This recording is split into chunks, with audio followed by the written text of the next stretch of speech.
God, all right, you guys seem cool. I'm gonna share something really personal with you guys. You guys want to hear about the first time I had anal?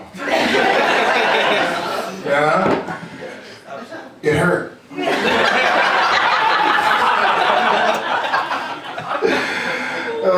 Fun times. I used to live in Russia.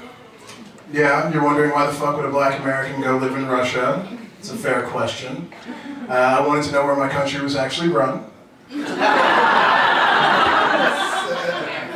But being in Russia, I learned a lot about myself. I work for Russians, right? I've been peed on in a Russian hotel room.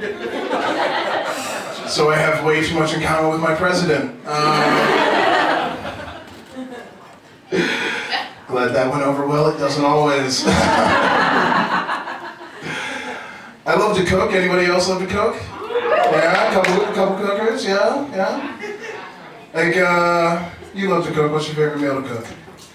I love a mean spaghetti. You love a mean spaghetti. Yeah, it's pasta. So a spicy meatball. Yeah. Okay. Cool.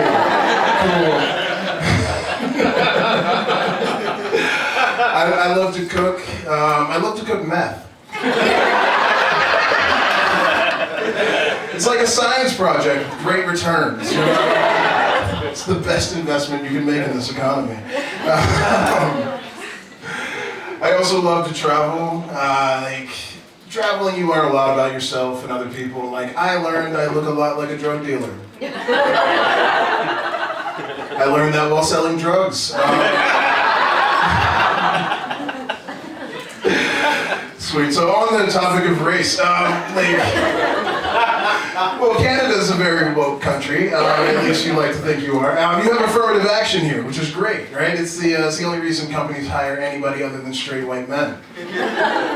You can see how happy all the straight white men are about that.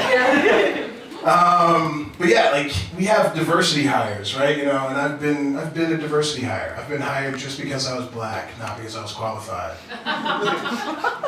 And I'm okay with that. I'll take a fucking paycheck. But I thought about it, and like, I've also been a diversity boyfriend. Which means white girls have dated me because I was black, not because I was qualified. I'm not gonna lie, like, I'll take that too. If you wanna fuck me, then fuck me. I'm all for it, you know? She knows what I'm talking about.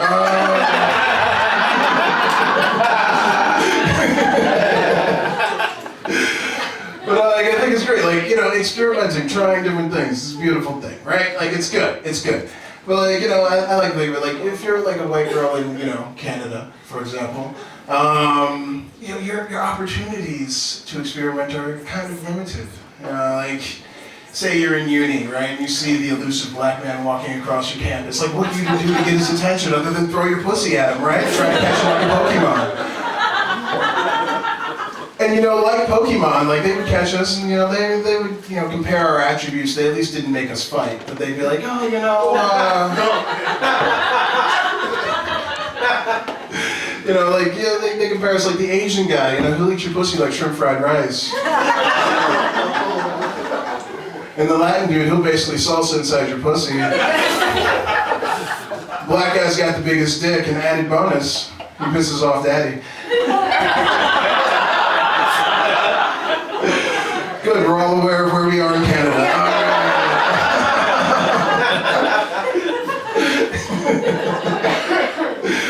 But no, like, I grew up in a town smaller than Burlington, believe it or not, and I was a lot of people's first black person. You know how this feels. Being the first of like any race, like everybody looks at you and like anything you do, they just assume everybody else of your race does that.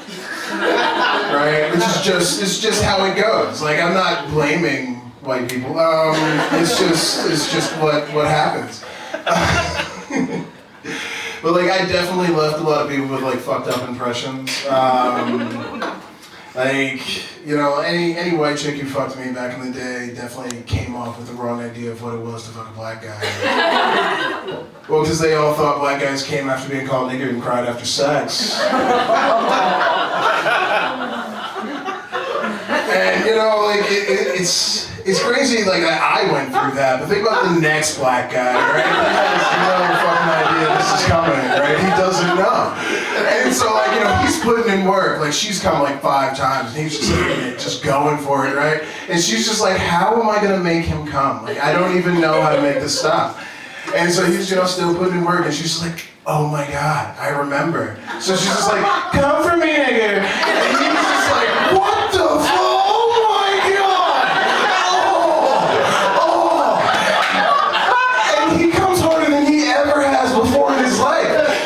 He's also pissed off because he just got called a nigga out of nowhere. He did not see that coming. And so now he's just flooded with emotions, right? And what does he do? He starts crying. Just perpetuating the stereotype, All right, ladies and gents, that's my time. My name's Danton Lamar.